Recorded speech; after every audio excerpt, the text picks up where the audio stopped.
From regular high school kid to the hope for humanity's survival against the hostile alien race known as the Viltrumites, Mark Grayson had a life full of incredible feats and truly tragic moments. Today, we're going to be going through each insane twist, gut-wrenching loss, and gruesome fight Mark has ever been in. Starting right now, we'll be covering the entire life of the hero known as... I'll be out in a minute. I don't have a minute. Mom! My bathroom's out of soap. Get over yourself. Mark Grayson was born to a unique pair of parents, Nolan Grayson, secretly the alien superhero Omni-Man, and Deborah Grayson, a human woman. Raised in suburban simplicity, Mark spent the early years of his life unaware that his dad was from another planet. When he turned 7, Nolan finally revealed the truth. He was a Viltrumite, part of a powerful alien race sent to Earth to protect it. Mark was promised he'd develop powers too. It was just a matter of time. From then on, Mark waited and waited. I'm not too late. I'm gonna shower. Not so fast. Come here first. Don't make me get the spray bottle. Now, let's get you out of that costume. Boundaries, people. Bathroom doors are closed for a reason, and parents should never ever talk about sex in front of their kids. Everything changed during his senior year of high school. While working a part-time job, he casually launched a trash bag into orbit. Close one. It's about time. That night, over family dinner, he told his parents the news. His powers had finally arrived. They weren't surprised. Later that night, he tested his flight ability alone under the stars. With his powers now active, Mark tried his hand at hero work by confronting a small-time villain, Titan. But Mark's costume was a joke. Meanwhile, Nolan arrived. After his dad knocked Titan out, he took Mark to Art Rosenbaum, tailor for superheroes. Mark wanted something iconic, but first, he needed a name. Inspiration struck during a school scolding, and soon after, during a robbery, he debuted in a proper costume, calling himself Invincible. Got it. Okay, kid. Let's get to work.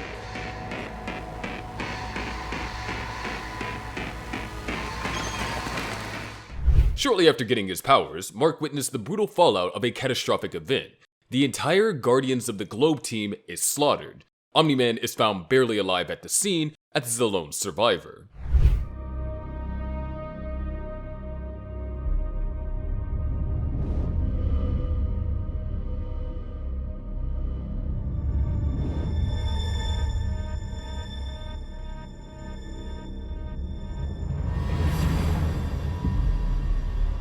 Cecil Stedman of the Global Defense Agency withholds public judgment while quietly investigating. While Nolan lies comatose, Mark juggles school, superhero duties, and emotional chaos. He faces his first real battle against the GRAYSONS, aliens from a dimension where time moves faster. Eventually, Nolan awakens and resumes his hero role, but when the GRAYSONS return a third time, Omni-Man goes through their portal and wipes out their civilization in retaliation. Mark watches his father return, bloodied and silent. The truth behind the Guardian's death remains unsolved, but Mark's journey as Invincible has only just begun. But he made friends. He met Robot, Adam Eve, Rexplode, and Duplicate. A new world was opening up. At school, Mark realized that Adam Eve was a classmate, and Mark was offered a spot on the teen team. X. Couldn't have won that fight without you. Oh, except we did. Welcome, Invincible. My name is Robot. Apologies for Rexplode, he's Unbelievably awesome. incorrigible. While the world mourns and Omni-Man stands ready to give a second funeral speech, Mark's just trying to keep up, asking if people really need to sit through another one. Back home, Mark steps into normal teenage chaos. He calls Amber Bennett, the girl who slipped him her number. When Amber arrives, Mark nervously talks comics until his phone keeps ringing. It's Cecil. Spy style, Cecil appears from Mark's phone and pushes him to accept the responsibilities of a real hero. Mark agrees, gets a comm device, and ditches his date to head for Mount Rushmore. Flying alongside Adam Eve, Mark faces Doc Seismic, a madman with explosive gauntlets who nearly brings Mount Rushmore down.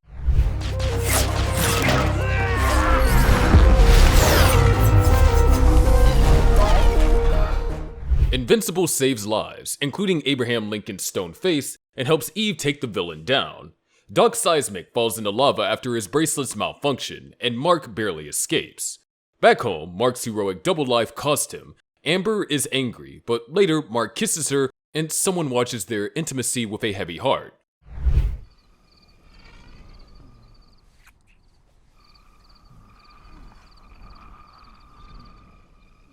Good for you, Mark. Mark begins his superhero journey under the brutal mentorship of his father, Omni-Man.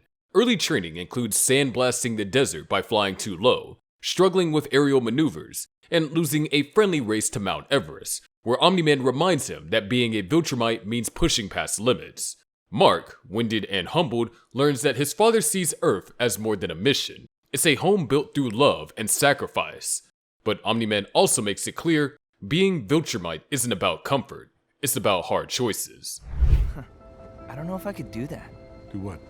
Leave everything behind. Keeping the universe safe. Living up to our people's heritage. It takes sacrifice, Mark.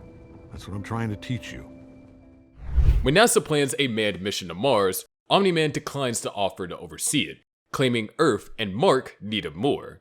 Mark steps up instead, despite school, a blooming romance with Amber, and zero clue how far Mars is. With Cecil's blessing and Debbie's hesitant support, Mark joins the mission, not realizing it's also a test. Cecil needs to know if Mark's heart is in the right place. Once on Mars, the mission goes sideways fast. The astronauts are captured by the Martians, who warn that alien parasites called sequids pose a galactic threat. Mark escapes with the astronauts, not realizing one's been replaced by a shape-shifting Martian to keep the sequids at bay. Or so they thought, because the real astronaut is now possessed, and the Martian surface is about to erupt in chaos. Back home, Mark shrugs it off like it was a regular field trip.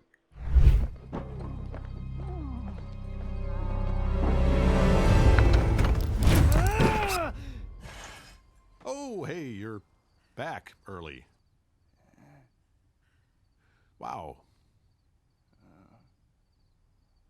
How was Mars? By the looks of it, less eventful than whatever was happening here. We'd love to hear more over dinner, sweetie. Juggling high school and late-night battles proves disastrous. Mark ruins dates with Amber, misses school, and quits his part-time job after getting yelled at, again for being late. Yet when it counts, Mark steps up, stopping an asteroid, catching a collapsing building mid-fight, and even volunteering at a soup kitchen. His most brutal challenge comes alongside Titan, a hardened street-level criminal trying to take down his boss, Machine Head. Despite warnings from both parents, Mark helps Titan, only to walk into an ambush. Invincible is electrocuted and beaten bloody by Battle Beast, as well as being nearly killed. Mark hit a brutal low during the Upstate University incident, and it all started when he, Amber, and William joined William's crush Rick for a campus visit. Unknown to them, mad genius D.A. Sinclair has been abducting students, including the arrogant Doug Cheston, and converting them into cyborgs. Doug was drugged, dismembered, and silenced. Literally. His vocal cords were removed after he mocked Sinclair. Sinclair's twisted experiments came to light when one of his creations attacked the campus. Invincible intervened and discovered that the cyborgs were once human, some still aware, like Rick, who was later abducted and converted too. Mark battled the cybernetic monstrosities, including a brainwashed Rick, until William's pleas triggered Rick's buried memories. Together, they brought Sinclair down, just in time for Cecil and the GDA to sweep in. Meanwhile, Amber dumped him. William felt betrayed, and even Eve questioned his path.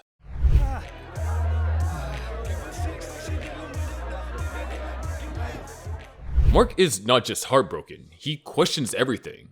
On the other hand, surprisingly, Nolan kills a house full of GDA agents and obliterates their surveillance home.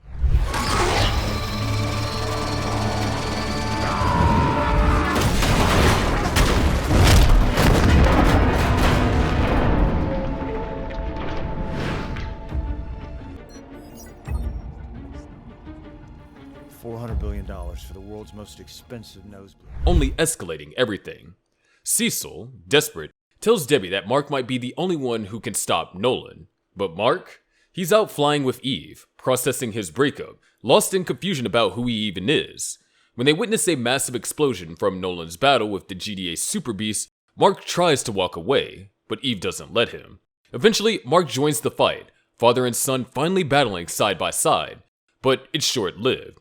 The Immortal returns from death for revenge, only to be savagely killed again by Nolan, this time on live TV. Mark watches in horror as his father brutally ends a hero, then turns to him and says, "We need to talk."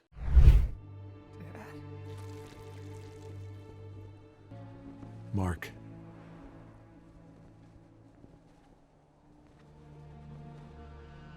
We need to talk. Mark's world is shattered the moment Immortal's corpse hits the ground. Nolan had murdered the Guardians of the Globe.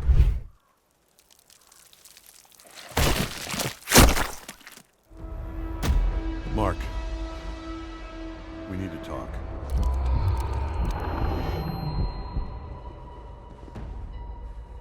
No!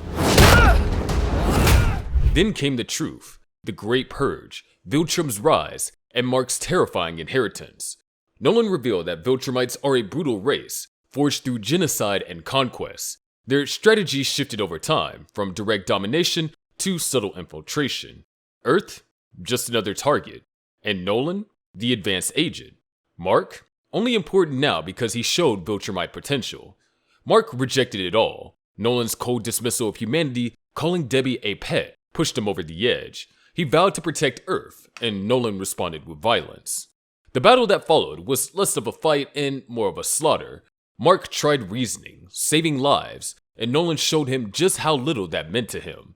From crushing a rescue pilot's skull to using Mark's body to tear through a speeding train full of passengers, Nolan demonstrated the Viltrumite ideal, survival of the strongest at any cost.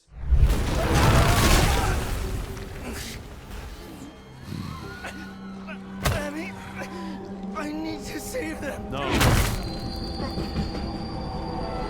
Maybe this time you'll learn.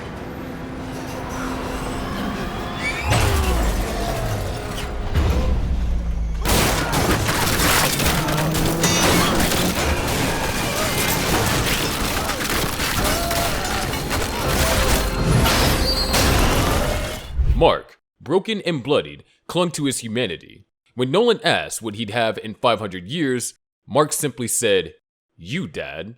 That broke Nolan. Haunted by a memory of watching Mark play baseball, Nolan faltered. With his fist stained in his son's blood and his heart cracked by guilt, Omni-Man fled Earth, leaving behind a shattered family, a devastated city, and a son struggling to understand it all.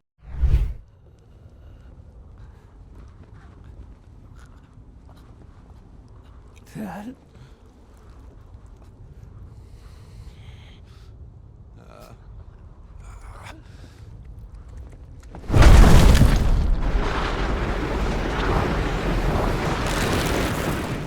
When Alan the Alien returned with dire warnings of Viltrumite retaliation, Mark realized Earth's safety depended on him. He wasn't just a son anymore. He was invincible, whether he wanted to be or not.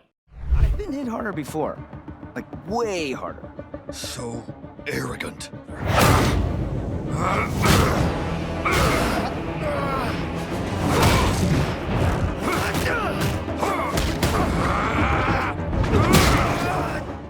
In an alternate universe, Immortal accuses Mark and his father of crimes against humanity. During their brutal mid-air battle, Immortal has Mark on the ropes, before Omni-Man reappears and ends the fight by savagely slicing off Immortal's arms and executing him. Nolan's message is clear: Earth's resistance is futile.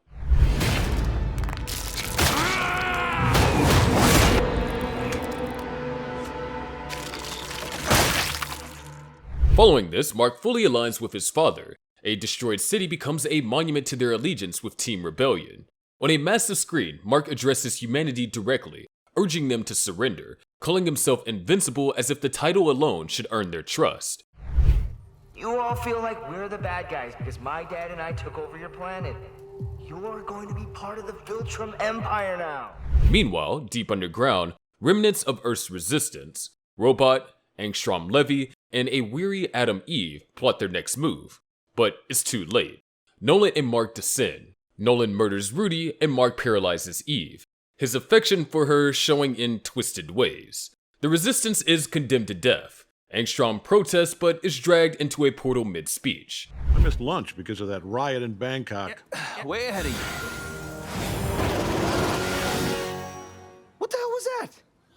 In the main universe, Mark tries to return to hero work, shaken by the Chicago massacre.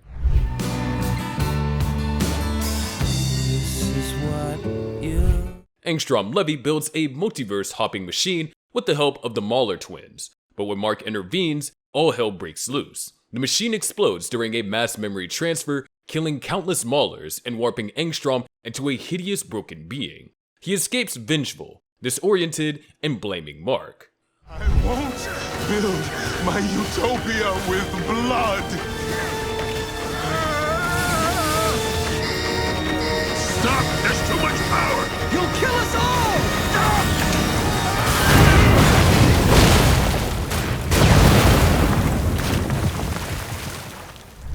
Mark is already slugging it out with Doc Seismic and his army of Magmanites. With the threat neutralized, Mark jumps straight into the summer by staying in costume and on call, trying to live up to the mantle, though not without emotional costs. Very funny. Cheers, guys, to the best summer ever. Elsewhere, Mark faces the new Darkwing in Midnight City and comes out on top, but peace doesn't last. Cecil assigns him a delicate diplomatic mission, smooth things over with the Atlanteans after Aquarius' death. In a brutal underwater trial, Mark faces the kaiju Depth Dweller and is nearly deafened by its roar. Disregarding Cecil's orders, he still saves the Atlanteans during a surprise attack. On the villain front, things heat up. The Lizard League implodes when King Lizard suddenly executes Supreme Lizard, seizing power over the group and its human army. And in an alternate timeline, a warped, scarred Angstrom Levy interrogates a captured evil version of Mark, gathering intel to annihilate all his alternative selves. The GDA, the alternative version, steps in, but Angstrom vanishes without conflict, leaving evil Mark screaming into the void for his return. Make him pay for what he did to your world. What? Stop! Hey, you promised you'd help me! Hey! Don't leave me here! Hey! Mark quickly becomes a focal point of interest for the coalition of planets after his open defiance against the Viltrum Empire. Alan the Alien, bred as the mightiest of the Unopans, reports his finding to the coalition, detailing Mark's refusal to join the Viltrumites and his father's Nolan's shocking abandonment of Earth. Though some coalition members remain skeptical, leader Thaddeus sees potential, believing Mark represents a real threat to Viltrumite dominance. Warn the Earth Champion that a Viltrumite lives among his people? Yeah, I did, but it turns out he's a Viltrumite too. His name is Mark, and he's only half Viltrumite. Unbelievable. I know. It sounds bad, but he is not like them. He didn't even know what a Viltrumite was until recently.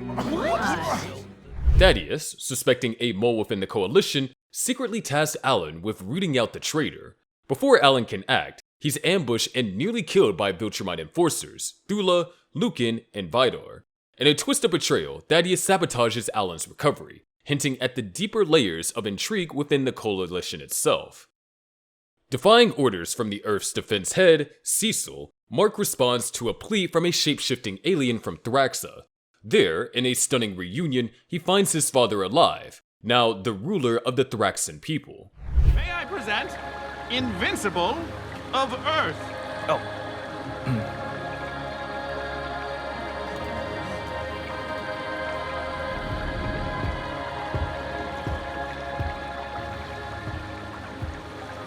Hello, son. It's been a while. Dad? Mark finds himself face to face with his estranged father. Expecting a fight, Nolan instead receives a hug, followed by harsh words. Tensions spike when Mark meets Nolan's new Thraxan wife, Anissa, and their child Oliver. A new wife, a kid. You just replaced us. Except, bugs. That's not true. Mom's going through hell back on Earth, and you were getting it on with a grasshopper 2 seconds after you left. It wasn't like that. He's way older than 6 months, which means you were... Thraxan biology is different than ours. Nolan explains, after their fight on Earth, he was broken. The Thraxans gave him a reason to live, but peace is fleeting. Viltrumites arrive, ready to raise Thraxa and punish Nolan. And your brother to safety. Where? Anissa will show you. Go, there's no time. Okay. Sorry. As chaos unfolds, Mark shelters Andressa and the child, clashing with the brutal Lucan, who defeats him effortlessly. Nolan steps in, kills Lucan, or so he thinks, and reaffirms his guilt over Earth. But Mark's idealism clashes with Nolan's pragmatism, and the debate turns to blows when Thraxan bodies pile up. This is different. Stop holding back, or you're gonna get us both killed. I'm not holding back. Yes, you are. She's trying to kill you, Mark. If you're not trying to kill her, you're going to die. Don't think. Act. You need to fight like a Viltrumite. No.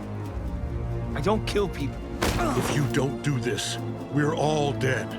You, me, your brother, and every single Thraxan on this planet. Remember what I told you. Mark wallops Thula as the brutal fight rages on. Nolan slams Vidor's skull with a double punch, then stops his head nearly to death. Thula stabs Mark from behind, but Nolan saves him by shattering her jaw. Just when it seems over, a surviving Lucan ambushes Nolan, shattering his spine with a flying kick. Dad! Next time you kill somebody, make sure they're dead. It's done. Mark wakes to see Nolan being taken away, possibly for the last time. Nolan urges him not to forget his actions or his books, begging Mark to read them. Later, General Craig commends Mark for battling 2 Viltrumite veterans, but Mark isn't interested and scolds him. Craig strikes Mark and reveals Nolan is being moved to an unknown location for execution. Meanwhile, Mark is being sent back to Earth as a Viltrumite agent. Craig warns him, either Mark subdues humanity or the Viltrumites will kill millions. He adds that they'll soon check in, and unlike Nolan, they won't be swayed. With a cold "good luck," Craig leaves. After Nolan is taken away by the Viltrumites for his betrayal, a battered Mark Grayson is left on Thraxa, staring at the ruins of a nearly extinct civilization. Surrounded by survivors and a growing Oliver, Mark finds a flicker of hope. None of this would have happened. If your father hadn't been here, I wouldn't have a son. And if you hadn't been here, we both would have died. Thraxan lives are short compared to yours. Our culture doesn't assign blame. We only look forward. The next day, Mark, dressed in a Thraxan toga, helps rebuild the city. An elderly Thraxan named Nualzot encourages him to return to Earth. Back on Earth, Debbie comes home to find Mark and Oliver waiting. She's bitter, tired of Nolan's messes, and tired of picking up the pieces. Mark explains everything: Oliver's accelerated growth, Nolan's fate, and his own guilt. And I can't just abandon him. In a brutal confrontation on Mars, Mark takes charge after Eve's shield shatters and the Guardians struggle against the mind-controlling Sequids. The Martian Emperor demands Shapesmith's execution for his role in the Sequid outbreak. Mark refuses. The team flees in a stolen Martian ship, and in classic Invincible fashion, Mark exits the ship mid-flight, single-handedly dismantling Martian pursuers in space. Back aboard, Eve hugs him. That was amazing! Thanks. Yeah, well, you know, I trained with the best, right? On the other hand, Duplicate's death sends shockwaves through the Guardians. Mark attends her funeral, quietly grappling with the burden of constant loss. Kate Chaw was a fearless warrior. Though her powers came from a family curse, she believed they were a gift to help those around her. That was Kate's real power. Despite that, he finds slivers of normalcy visiting Rex and the hospital, talking with Eve, and trying to patch things up with Amber. Back at HQ, the Guardians of the Globe are falling apart. While Robot and Monster Girl remain at odds, Cecil confronts Donald with brutal footage of his past deaths. Turns out, Donald willingly erased his own memories to escape the trauma. That revelation hits hard, especially for Rick, who's drowning in suicidal thoughts after what Sinclair did to him. Donald steps up with a heartfelt speech that keeps Rick from going over the edge. Mark, meanwhile, tries to fix things with Amber. He doubles down on school, makes time for her, and even plans a proper date. That's when Anissa, an elite Viltrumite, shows up. She threatens Amber, claiming the Viltrumites will save humanity, whether Earth likes it or not. She helps Mark fight off a sea monster, then challenges him to a brutal showdown. Anyone else, I'll meet you above us in the sky. Be quick. Otherwise, I will return here and everyone dies. Beginning with her.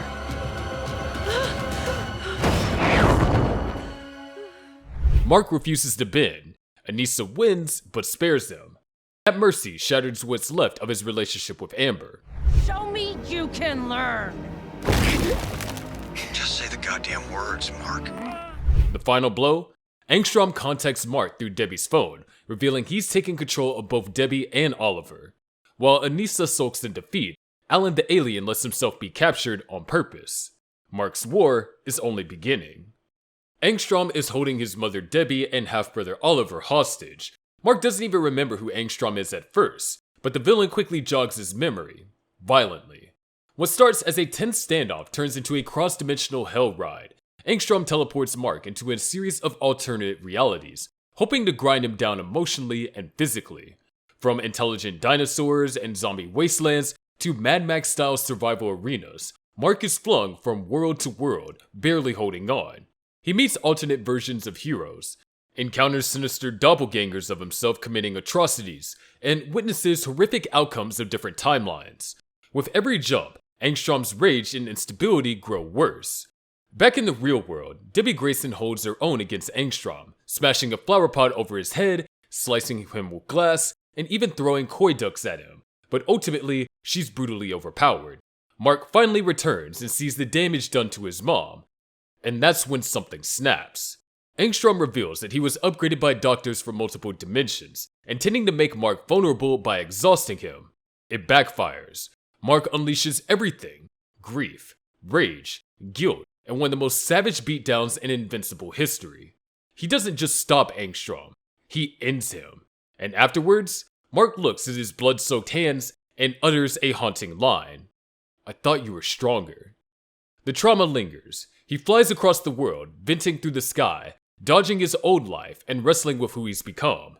He finds brief peace in the arms of Adam Eve, but the question remains, how much more can Invincible endure before he breaks? Over the last 90 days, Mark has undergone intense, no-nonsense training under Cecil's direct oversight. We're talking about a 65% spike in speed, a 70% boost in endurance, and a brutal 138% increase in strength. The science team's not done either. They're crafting even tougher regimens to prep him for the inevitable clash with the Viltrumites. On the field, Mark's recent battle with Multipaw turned chaotic. During a heist at the Archive building, yes, the Declaration of Independence was the target, Rex gets rocked by Multipaw until Mark steps in. The fight ends with Multipaw in cuff, but not before events about Kate's death, only to find out she's not dead. She faked an exit, left a copy behind, and is now engaged. Rex and Ray connect back at HQ. Meanwhile, Oliver's powers are starting to surface across several incidents nationwide. Donald's still connecting the dots, but there's no denying something big is brewing. Things peak when Doc Seismic traps the team using spider minions. Mark and Eve try a rescue but end up captured too. Darkwing 2 shows up with his Reaniman and saves the day, and earns Mark's rage for siding with Cecil. Tensions explode in the White Room, where Mark follows Cecil and stumbles upon more Reaniman. Training or test, only Cecil knows. Tensions with Cecil escalate dramatically because of moral issues.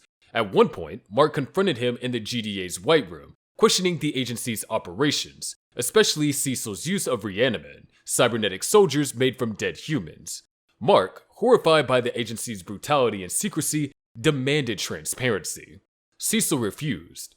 The argument turned violent as Mark tore through Reaniman units, forcing Cecil to unleash a secret weapon, a high-frequency sonic device implanted in Mark's skull during a hospital stay. The sound crippled Mark midair and brought him crashing to the ground. Don't, Mark. I'm warning you.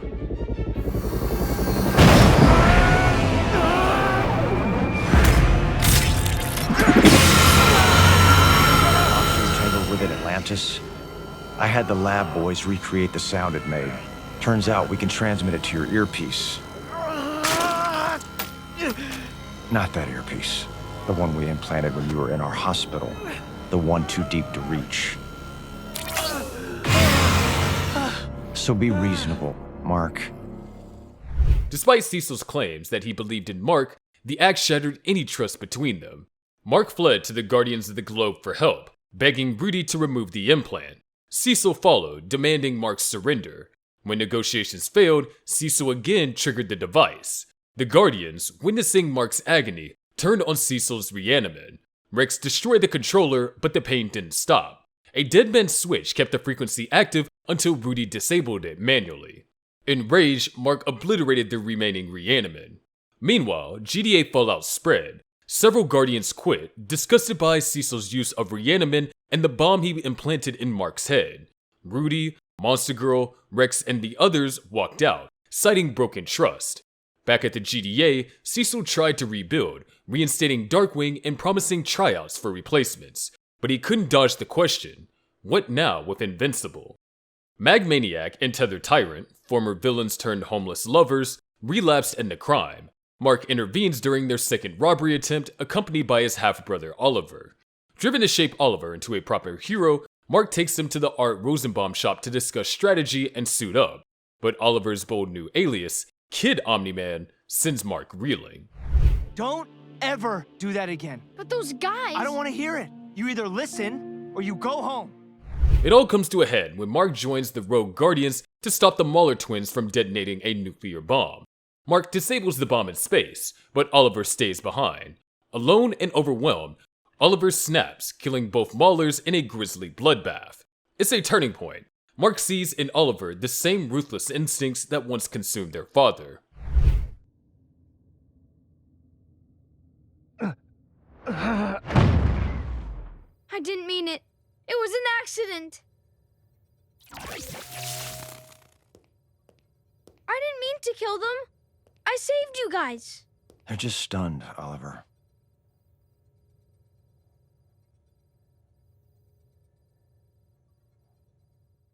Mark uncovers a robot that has been stalking his family. Severely damaged but expertly built, the machine screams high-level resources, leading Mark to suspect government involvement.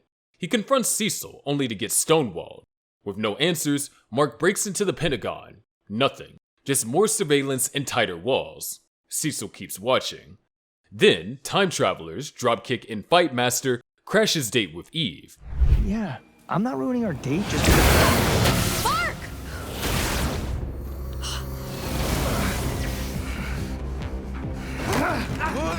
Where the hell did you take me? We told you! The future! Take me back. Now!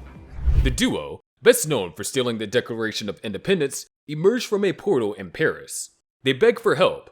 Mark says no, until he is forcibly dragged into a future timeline where America has collapsed. The country is now a totalitarian state ruled by Immortal, a once great leader turned dictator. Forced into rebellion, Mark faces Immortal in a brutal showdown. It ends with Mark decapitating him.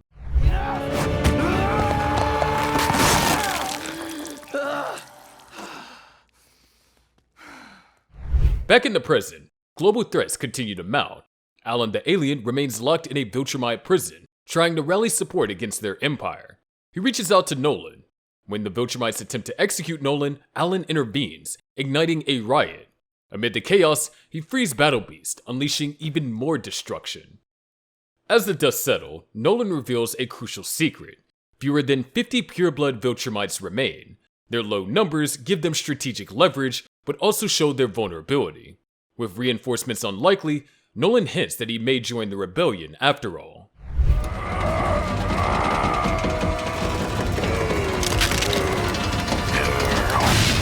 Get away from him!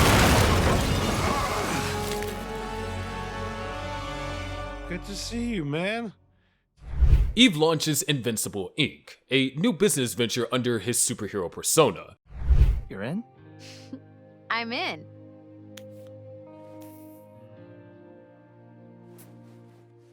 Mark's drawn into a bigger storm when Titan requests his help. The issue? Mr. Leo wants his assassin back, Multipaw.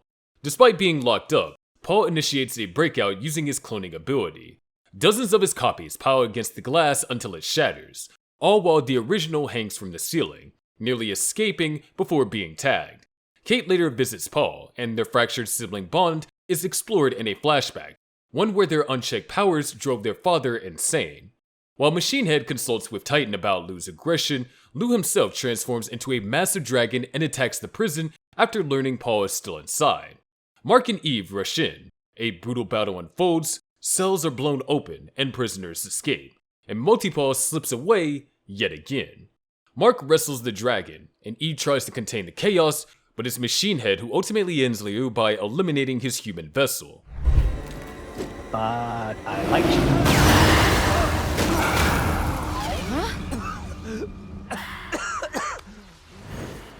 Titan survives and Mr. Liu doesn't, and Multipaw? Still out there, vanished into the wind. With the order shaken, Titan steps away, and Machine Head takes the reins. Mark and his father's clash killed over 2,000 people, including the sister and niece of a man named Scott. Scott's grief turns into obsession. He gathers 3,000 signatures demanding justice, but the system shrugs him off.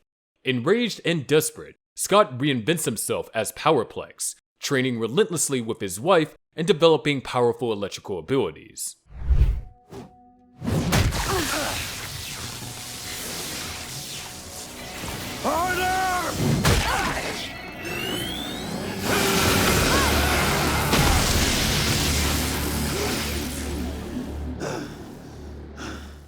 By day, he's a Pentagon researcher. By night, he stalks Mark, waiting for his moment.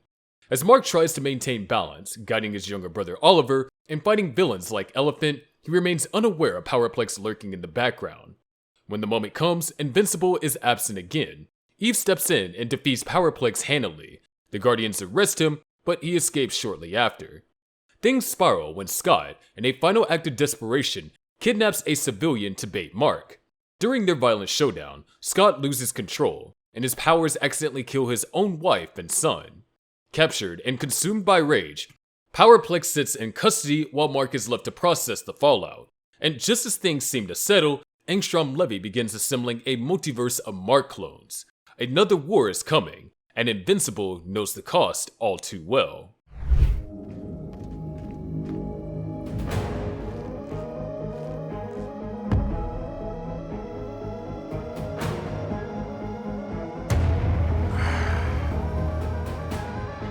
This will do. Having survived near death by escaping through a portal and being rebuilt by interdimensional technicians, Levy orchestrated his revenge, unleashing 18 twisted variants of Mark across Earth. His goal? Make the world fear the face of Invincible. Day 1 opened with chaos. Portals tore open across the globe as each evil Invincible rained destruction, from Moscow to the White House. Mark's first encounter was with Mohawk Mark at the Peyton Penitentiary. What the hell? Get out of here! We're supposed to cover the whole planet! Oh shit! You're the me from this world! After a brutal fight, Mark took him down, only to be mistaken as a variant himself and attacked by Knockout, Bolt, and Kid Thor. The confusion gave Powerplex a chance to escape, only to be promptly flattened by the real Mohawk. On day 2, Mark's worst fears were realized. Fighting alongside Eve, they engage Veil Invincible, only for Omni-Mark to arrive and target Eve directly. Omni-Mark broke her leg and nearly killed her before Mark intervened, saving her and buying time for a retreat.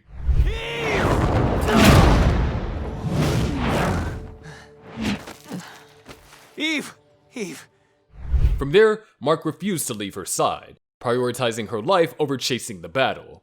Meanwhile, across the world, variants tore through Earth's defenses. One by one, heroes fell, but victories came. Rexplode sacrificed himself to kill Retro Invincible. My entire goddamn skeleton, dickhead!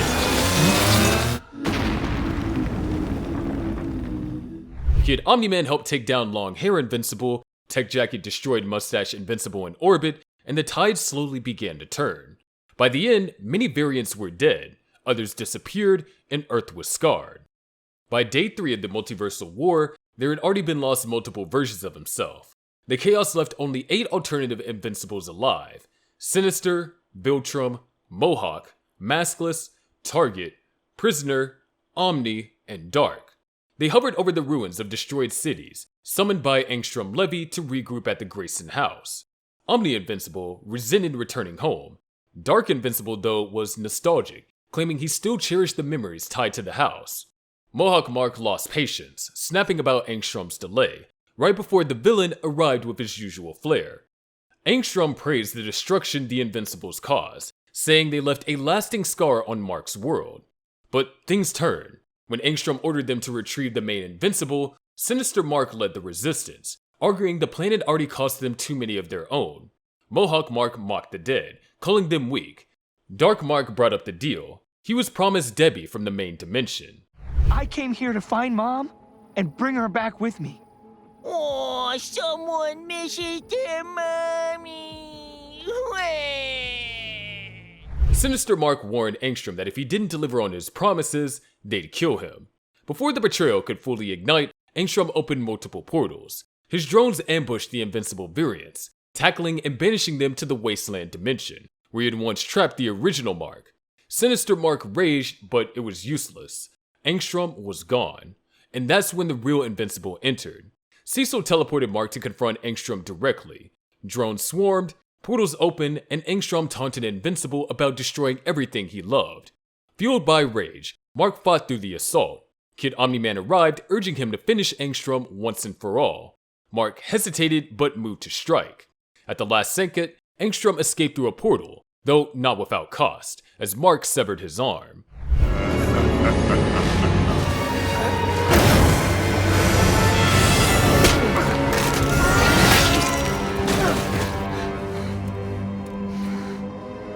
Oh man, so gross!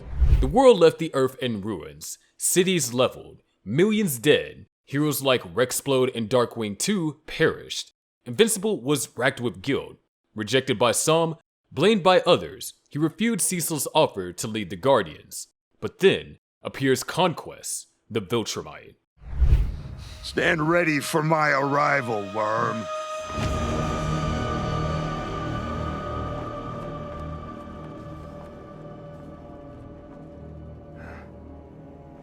You were given orders. You were given time.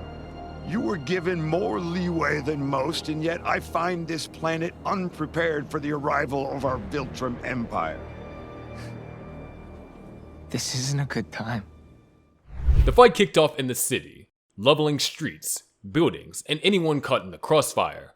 Mark gave it his all, but Conquest had centuries of experience and no restraint. The clash wasn't just fist and blood, it was destruction on a massive scale. Good! That was just a warm-up.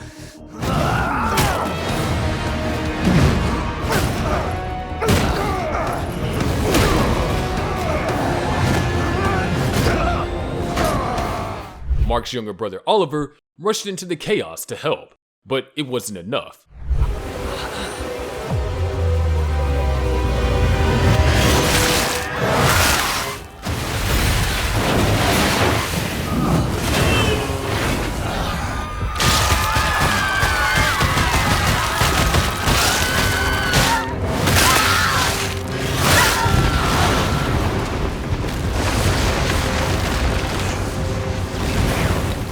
Even Adam Eve, fresh from a hospital bed, jumped into the fight despite warnings from Cecil. She held her own, briefly, but Conquest was too powerful, until Eve tapped into the powers she'd never accessed before.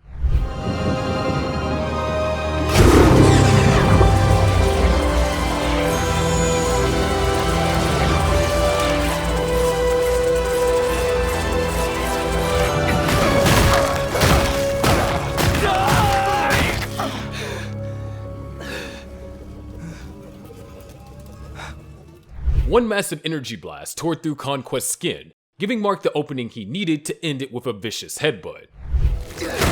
You enjoyed yourself? Still having fun? Answer me! I think the good with the bad.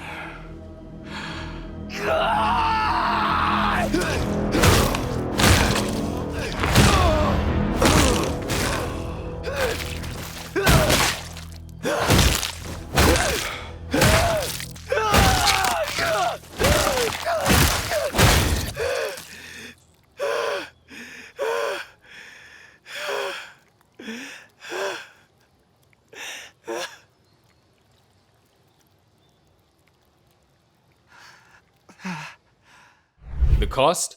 Hundreds dead, both heroes were hospitalized, and a city left in ruins. This wasn't just another fight, it was a message. The Viltrum Empire wasn't finished with Earth. Despite Mark's orders to burn Conquest's body, Cecil secretly preserved it underground. Why? For intelligence gathering. The threat wasn't over. Not even close. As Mark rested, the world around him kept changing. Cecil began rebuilding his robot army. Rexplode's funeral reminded the team of what they lost. Meanwhile, hints of greater dangers emerge. Battle Beasts return, Angstrom Levy's reconstruction, and a dark post-credits reveal. Damien Darkblood is back, now wielding sorcery and possibly tied to something far worse. I've discovered means of conjuring him. Here. Mark Grayson may have survived Conquest, but what's coming next could be even deadlier. Mark, Nolan, Oliver, and the newly recruited Tag Jacket join Alan the Alien on a mission to meet the coalition of planets. On their way, they're ambushed by 3 Viltrumites, the not-so-dead Conquest, Lucan, and a third unnamed warrior. A brutal fight breaks out. Oliver runs out of breath mid-battle and crash lands on a nearby planet. Conquest follows him, and just as Conquest is about to finish Oliver, Mark intervenes. What follows is one of the bloodiest fights of Mark's life. He kills Conquest, this time for real, but nearly dies in the process. Nolan and Oliver find his barely breathing body. Nolan tells Oliver that Mark will survive, but it'll take months to recover. And while Mark heals, the Viltrumite War officially begins. When Mark finally wakes up, Nolan informs him that he was the one who defeated Conquest. Now recovered, the family joins the battle to defend Telskria, the Coalition's headquarters, from a Viltrumite attack. Suspicion brews. There's a traitor among them. Thaddeus, the Coalition leader, rallies forces for a direct assault on Viltrum itself. They take the fight to the Viltrumite homeworld. There, Thula, a powerful female Viltrumite, slashes Thaddeus. Battle Beast, formerly Machine Head's bodyguard, now an anti-Viltrumite berserker, steps in and engages Thula. Emperor Thragg arrives with reinforcements. Space Racer shows up too, along with Ragnar Beast, designed to fight Viltrumites. Mark and Oliver join the fray. Mark confronts Thragg but is easily overpowered. Oliver tries to help but ends up getting his jaw shattered and arm torn off. Furious, Mark attacks again. Then Mark, Nolan, and Thaddeus charge the planet's core. Space Racer fires his ultimate weapon. The planet explodes. In the aftermath, Mark searches for Oliver's body, heartbroken. But it's not over. Thragg kills Thaddeus and immediately attacks Mark. The beating is savage. Nolan tries to intervene, but is no match. And just when Thragg is about to finish them off, Battle Beast jumps in. Still, Thragg overpowers him and resumes his assault. Omni-Man saves Mark, but only briefly. Thragg catches up, grabs Mark by the neck. Nolan intervenes again, and this time, Thragg impales him. Craig, another Viltrumite watching the fight, questions why Thragg hasn't killed them. Thragg surprises everyone as he spares them. Mark and Nolan are rescued and brought back to Telskria, as Mark wakes up under Alan's watch. Alan, now the leader of the Coalition, updates Mark. He's been unconscious for 2 weeks. Oliver is stable and the war front is quiet. But something's off. Tech Jacket reports no Viltrumite activity and Mark quickly figures out why. They're on Earth. He and Nolan race back to the planet. On Earth, it's silent. Too silent. Then Thragg appears, but instead of a fight, he proposes a truce. There's only 37 full-blood Viltrumites left. His plan? Occupy Earth secretly, interbreed with humans, rebuild the Viltrumite race. Mark, disgusted but calculating, agrees. Thragg leaves satisfied. Tech Jacket arrives, only to hear those words, "The war is over." Back home, Mark surprises his mom. Debbie hugs him tightly, relieved. She tells him to visit Eve, and when he gets to her house, Eve tearfully warns him not to come close. She's gained weight. Mark doesn't care. He embraces her and confesses his love. The next day, Mark says what everyone's thinking. The war's over, but we didn't win. Life doesn't slow down. Mark visits Art to get his old costume back. At home, Eve and Debbie are bonding. Mark and Eve go to dinner with Duplicate and the Immortal. Eve breaks down as she reveals to Mark that she had an abortion while he was gone. Mark is devastated. Later, his parents announce they're back together and headed to Telskria to visit Oliver and rebuild their marriage. Mark reconnects with William at Upstate University, where he also learns William is gay, something that initially surprises him. Then, disaster strikes. Dinosaurs detonates hydrogen bombs, and Las Vegas is wiped off the map. Mark looks at his reflection, haunted, but through that devastation, he sees something chilling. The ruins had been turned into a giant solar panel. Las Vegas is now a large solar panel. Mark, now torn, breaks Dinosaurs out of prison. He starts planning something radical. The war might be over, but a new storm is brewing. Omnipotus appears, and it's not good news. The Guardians fall fast, but Mark and Dinosaurs arrive in time to shift the balance. Dinosaurs ends the fight by crushing Omnipotus' head. While the Guardians recover, they quickly turn their attention to arresting both Mark and Dinosaurs. Mark makes it home, where Eve pieces together what he's done. Before the tension can simmer, Cecil drops in and calls Mark in for a talk. Cecil, half praising and half warning, says Mark's recent choices are crossing a line. Then a sudden transmission changes the subject. Alan is in space and wants to meet. Mark heads up, only to find Alan and Oliver, but no Nolan. That's when Alan drops his bombshell. He plans to release the Scourge Virus into Earth's atmosphere. Mark is furious. To him, this plan smells way too much like genocidal tactics of the Viltrumites. Alan defends the logic, but Mark doesn't budge. A fight breaks out until Thragg shows up, shockingly on Mark's side. Alan grabs the virus dispenser, but Thragg's threat is enough to halt everything. An uneasy truce forms, until the Guardians crash in, still trying to arrest Mark. In the chaos, Oliver snatches the virus dispenser and races towards Earth. Mark gives chase. They scuffle midair, and during the struggle, Oliver accidentally releases the virus right into Mark's face. Alan catches the falling Mark and tries to calm him, saying that the virus is designed to spread gradually, but Mark's bleeding from his eyes and nose. He's taken to a Viltrumite warship for quarantine. Thragg, still a wildcard, tries to kill him there, but Dinosaurs intervenes, saving Mark and escaping in a pod. Mark wakes to find that Dinosaurs risked everything for him. He realized the dinosaur brute might lack empathy, but he's pure logic, something even Oliver isn't. Back on Earth, Bulletproof and Eve arrive. Alan and Oliver try to take down Dinosaurs, but Mark intervenes and accidentally punches Alan, only to discover the virus had weakened him. His invulnerability might be gone for good.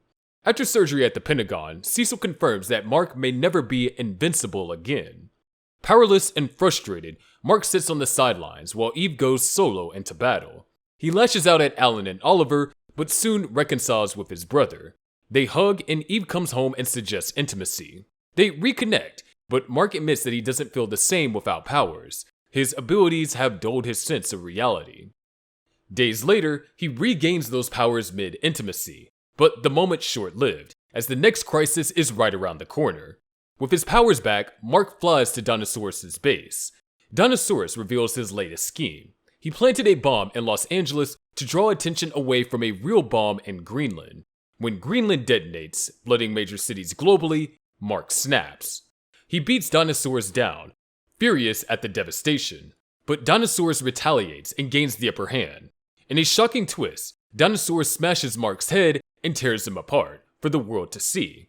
Only, it's not marked, it's a depowered clone. Mark is alive in a coma. When he wakes, he confronts Dinosaurs, who confesses his failure and admits to developing a god complex. Dinosaurs asks Mark to kill him, as a final act of redemption. Mark obliges, walking away in blood-stained clothes. Cecil meets him, reveals the death toll, and surprisingly offers Mark a job instead of a prison cell. Back home, Eve is there, and so are Mark's parents. They share a moment of calm. On the rooftop, Mark confesses that he's working for Cecil again.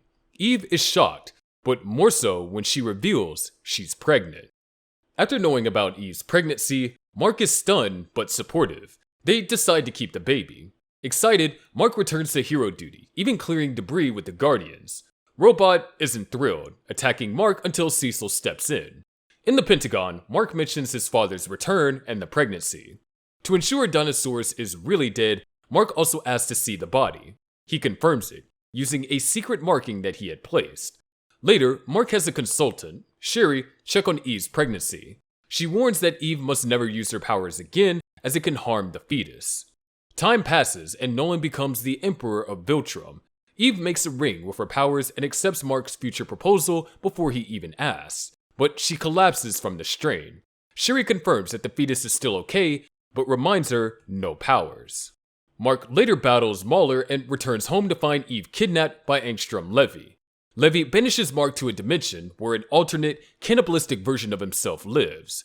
Mark is almost devoured but saved by Mohawk Mark, another variant. They return home, but Levy, changed by a conversation with Eve, surrenders. He opens a portal back to Mohawk Mark's world, and as the variant drags Levy with him, Mark begins tracking Levy's reality code. Back home, Mark finds his old room transformed for the baby. He visits the moon with Nolan and shares the pregnancy news. At dinner with Nolan and Deborah, everything feels almost normal, until Anissa reappears. A new crisis brews. Mark heads off on a mission but is pulled into a Magmanite invasion. Dr. Seismic attacks, but the monster is killed by Anissa. Mark confronts her, noticing she's watched him and Nolan arm wrestle. She confesses she was watching him, kisses him, and then vanishes. Back home, Eve pleads with Mark to forget Angstrom, but robots contact him with a portal. Mark, ignoring Eve's protests, heads off to the alternate reality. There, they meet a twisted version of Conquest, who leads them to Mohawk Mark, now torturing Angstrom. Suddenly, Robot turns. He kills Mohawk Mark, murders Angstrom, and leaves Mark stranded in the dimension. Mark fakes being Mohawk Mark, cuts his hair, and convinces the Viltrumites to let him go. He finds an alternate Robot and Mauler, and they agree to help him return home by creating a clone decoy. Months pass, and the plan works, but a monstrous alternate monster girl nearly ruins it. Mark escapes and finally returns home, only to find Eve angry, hurt, and on the verge of collapse. She's not wearing her ring anymore. She tells Mark it's over. He abandoned her. She almost lost their child. Mark tries to explain, but she's done. She tells him to leave. He flies off, heartbroken, declaring his love into the sky. Anissa appears, and she demands that Mark fulfill his Viltrumite duty. He refuses, and she attacks. What follows is a brutal, horrifying scene as Anissa rapes Mark. He's left traumatized, broken, and alone. He finds his way to the Pentagon, but Robot is already there. He murders Cecil in front of Mark, and Mark barely survives and rushes home, only to see Robot with Eve. There's another post-attack, and Mark is helpless as Robot tears off Eve's legs. They escape, barely alive, as Eve is unconscious and their baby is in danger. Mark begs his father for help as she's rushed into surgery as the world, once again, collapses around them. Mark Grayson may be invincible, but the world keeps testing it. Mark wakes up to a bittersweet moment, Sherry holding his newborn daughter. He breaks down, cradling his baby as it's laced with pain. Sherry gives him the gut punch. Eve survived, but she won't have human legs anymore. Mark, still grateful she's alive, visits her post-surgery. Eve, drained but resolute, asks to hold their daughter. Then, reality calls. News arrive that Monster Girl's in surgery after trying to fight Robot. The drama ramps up with Anissa whispering to Mark that she missed him. He visibly trembles, an immediate callback to the trauma she inflicted. Mark wants in on taking down Robot, but his father, Nolan, insists he focuses on Eve instead. Eve, ever supportive, rebuilds Mark's invincible suit and tells him to go save the world. But things don't go as planned. Mark rushes towards Robot's drones, but hesitates. Why aren't the Viltrumites attacking? Anissa tries to assist, but Mark shuts her down with a smack. Nolan explains that Robot cut a deal with the Viltrumites. Mark races to the Pentagon to confront Robot Rex himself. Surprisingly, Robot doesn't throw a punch. He reasons with Mark. It works. Mark, baffled but resigned, tells Eve that Robot Rex won. Still searching for clarity, Mark checks in with William and Rick. William's loving the New World Order. Low crime, high efficiency, and Mark visits Eve's parents, attends multiple funerals, then gets cornered by the Immortal. The Immortal's message? Even if Rex's way works, it's not right. That conversation shakes Mark. Nolan refuses to act, then Anissa shows up again. Mark grabs her by the throat, and she likes it. Disgusted, Mark flees. Back home, reality sets in. He's a dad now. The world's broken, but if he dies, his daughter loses her father. He suggests that they leave Earth. They stop by a comic shop and he spots Amber, happy and moved on. Then, Rampage attacks. Mark saves civilians and Rex's drones step in. Rex offers him a role in this new world, but Mark declines. Elsewhere, DA Sinclair hints that the GDA isn't on board with Robot Rex either. A resistance might be possible.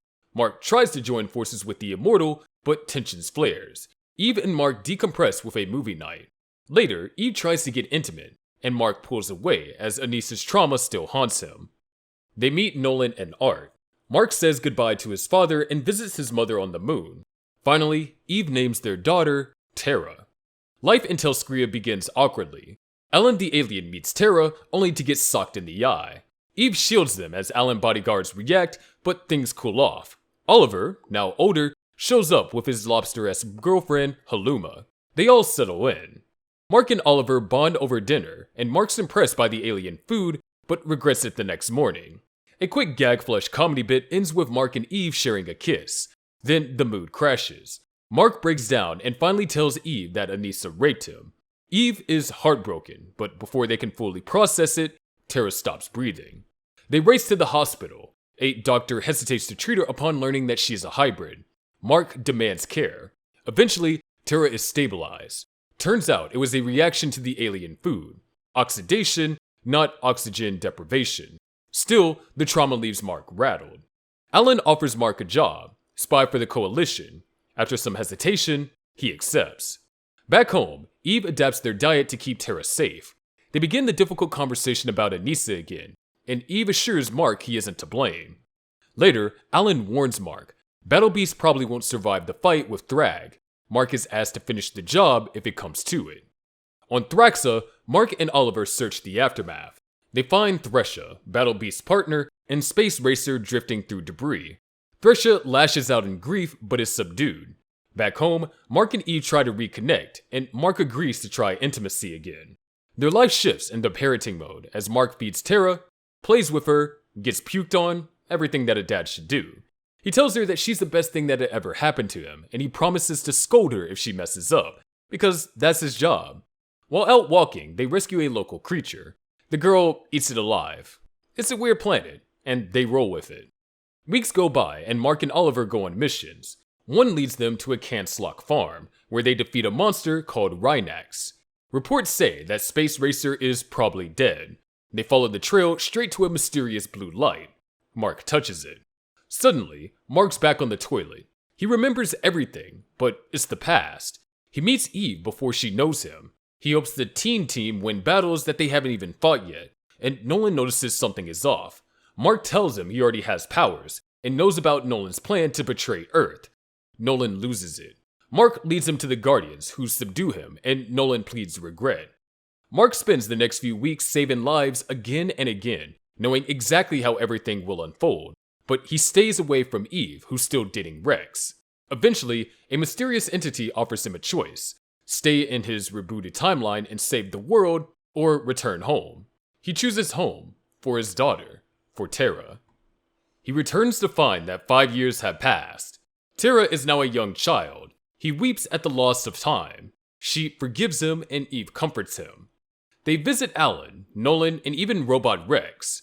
Rex, shockingly, has brought peace, even winning over villains.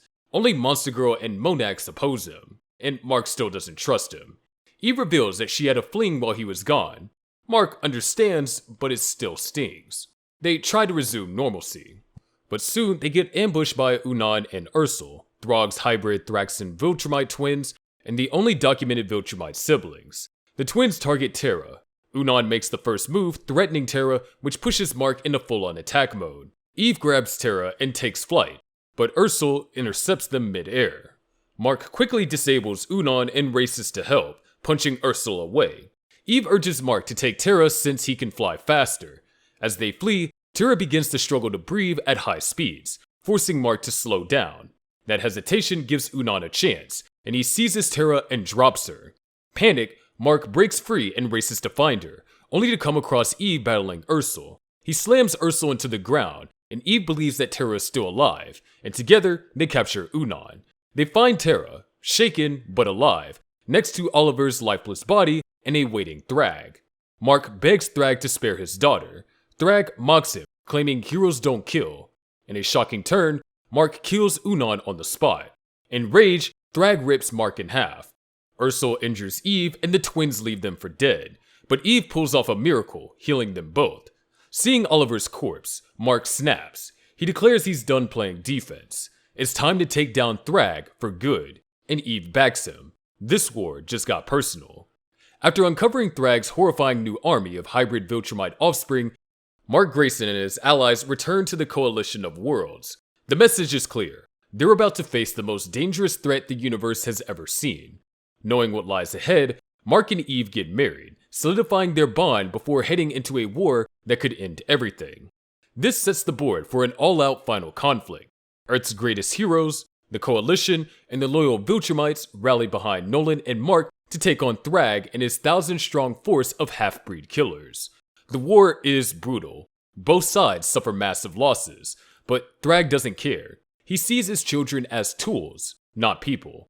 His obsession with revenge against Nolan and Mark blinds him to everything else. Eventually, his own children realize this and turn on him, abandoning their tyrannical father in his moment of madness.